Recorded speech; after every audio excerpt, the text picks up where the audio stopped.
Welcome to the latest episode of pharmaphorum's mini podcasts, those added snippets from industry events that add a little something extra to the conversation. In this episode, I managed to grab some time with Karyn Johnston, Chief Executive of East Cheshire Hospice, recorded during the second day of Anthropy 2022 at the Eden Project in Cornwall. Discussing the concept of the fourth age, increasing dementia cases come from extended life and the myriad complexities in health and social care that are arising due to extended lifespans and also the lingering effects of the pandemic on that care, I do hope our conversation is of interest and that the topics therein inspire further, deeper thought on issues that most of us, if granted longevity enough, will at some point face. Thank you for listening.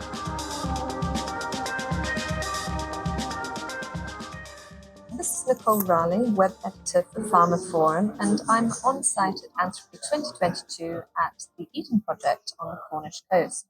With me for this podcast, I have Karyn Johnston of East Cheshire Hospice, and this morning, Karyn took part in Adelphi's panel on late life care and a vision for the future. So Karyn, it's lovely that you've given me your time today.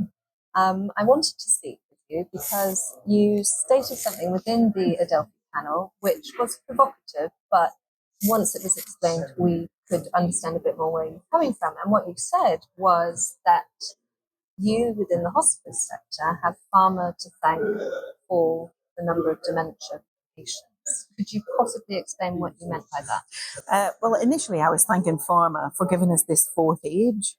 And with this fourth age that we get, this very later life, the longer we live, the more propensity we have to pick up multiple conditions, one of which, and possibly the least known about, is all of the different forms of dementia.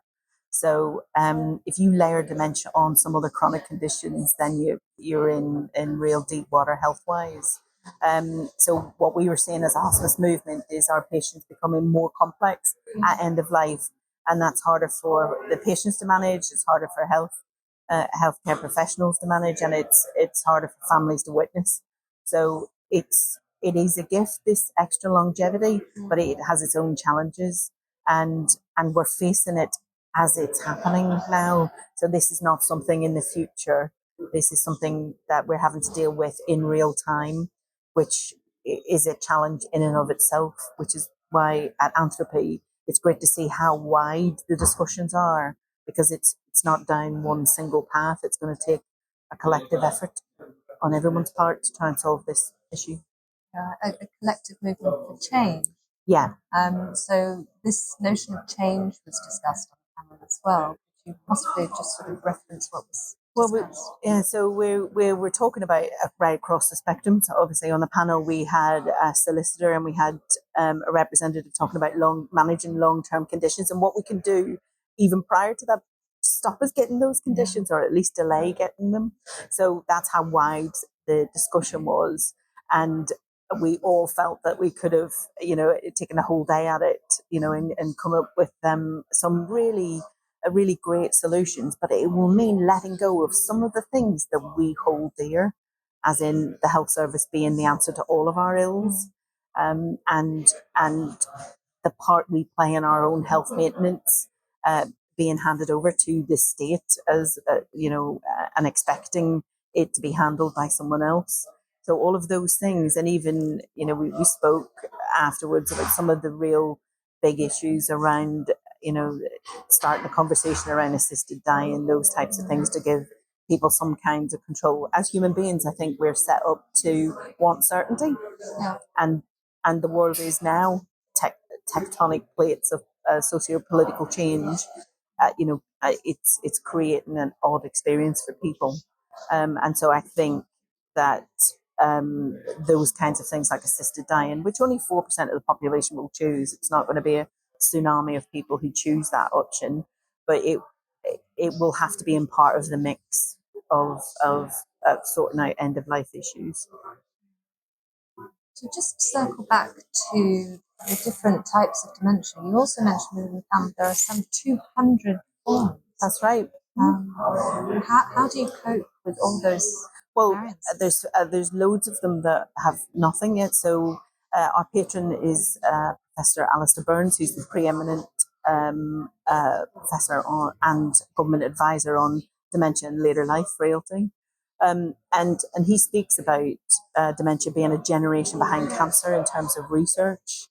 And although there's, the pharmaceutical industry is now catching up. I know lots of studies had to step aside to let COVID vaccines through in terms of the cycle of these things, but they're mostly around alleviating symptoms, and the cure is some way off, and people don't know that. They think there are 2 or 3 versions of dementia. Actually, there's so many layers of dementia, the same number of dementia varieties as there is cancer varieties. So like I say, we're dealing with that crisis now. We haven't had the 30-year run at it that cancer has had. Yeah. But, and thanks to the pharmaceutical industry, cancer is largely a chronic condition. If you catch it early enough, you can manage it. Mm-hmm. And so we're seeing that as a hospice movement, the proportion of cancer patients is steadily dropping month on month, and we're getting it replaced with other comorbidities and overlaid with dementia, which is presenting us with unique challenges that we haven't experienced before. Yeah. You mentioned COVID sort of disruption of R&D within pharma. Mm-hmm. I'm sure there was disruption within hospice and care systems. Could you perhaps enlighten us to what those were? And you mentioned also, as a side thought, the 30-year run-up of cancer and now dementia's following suit, another run-up. What will be the fallout still to be felt from the 2 COVID years? Well, obviously, people didn't access healthcare. They stayed away from accessing health advice, really, during those 2 years. So we're getting people presenting now at stage 4 cancer, in which case, there's very little that can be done in terms of managing the symptoms around it. And then that's building up resentment and anxiety and uncertainty, not only them, but in their families.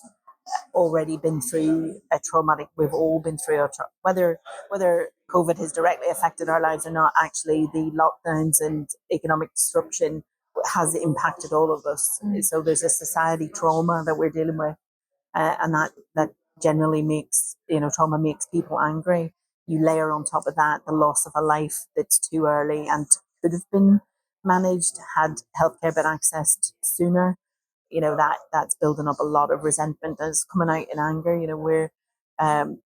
We always train our staff to deal with difficult situations, all of that emotion and heightened emotion and families at war. We train for that. Actually, we're having to double down on that and reinforce those kinds of skills in our team. Actually, that's not why you go into healthcare to be a bouncer. But that is what you're dealing with. You're dealing with raw emotion at that stage. So that is one of the things that's coming through now. The shock of a late diagnosis is just incomprehensible to some people. And our colleagues in the health service as well. There's people getting into hospital too sick to move into a hospice facility, and that's clogging up that system. So the system is gummed up now because of COVID. Really, the sort of the bulge that's coming through that was held up by COVID. We're hunkering down. This is definitely going to be the most challenging winter. I think if we can get through the other side, we'll have built such a resilience that we'll be able to take on the world. I think, because that's what you do in those kinds of situations. If you survive it, you build resilience to it. But that will be years off. I think we just have to get through this time. A resilient vision for the future. Yeah, and that circles back to self-reliance. Preventative, making sure. We're the generation that's witnessing the vagaries of this 4th age that the pharmaceutical industry has given us. My parents didn't see that with their parents because there wasn't that option. Yeah. So we're the first time that we're witnessing that, and we want choices in that. So we want to have choice in that and control over what happens to us. So it's up to, the people who have attended Anthropy to come up with those solutions because they're seeing the problem firsthand. Yes. I think that's where the solutions will come from. Change for choice and control. Yeah. So this is your first day at Anthropy, even though it's the second day of the event. So I'm sure, given that you were on the panel this morning, you haven't had a chance really to look around. So what do you hope to go catch after this discussion? So there's so much going on. You're having to make a Hobson's choice of events to go and see. But I think I'm trying to make connections outside of my own sphere of influence, because I think by reaching out, by collaborating with people in other sectors, actually I might be able to create better value in the system. And I think that is the thing that the pandemic provided, was the ability to connect without boundaries. And we should hold on to that, because that's an important thing. That collaboration is an important thing to maintain.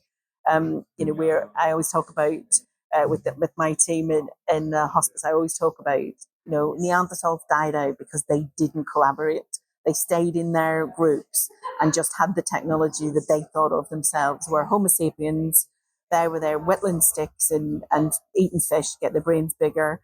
And then we're saying to each other, actually, if you put a stick on that flint, you'll be able to chop better. And so their technology grew out of collaboration. Yeah. And we need to stop with the silo thinking and seeing how these problems affect all of us. And that's what I'm really looking forward to. And I don't know which event that's going to happen in, so I'm going to try and get around as many as I can. So great stuff. Yeah. Thank you so much, Karyn, for your time. It was a pleasure to talk to you. Cheers. Thank you. Thanks. That concludes this episode of the pharmaphorum podcast. You can find more information about this episode, including a download link and information about other installments in the series, at pharmaphorum.com/podcast. The pharmaphorum podcast is also available on iTunes, Spotify, Acast, Stitcher, and Podme, where you can find and subscribe by searching for pharmaphorum. And don't forget to visit our website, where you can sign up for daily news and analysis bulletins, and to follow us on Twitter at pharmaphorum. Thanks for listening.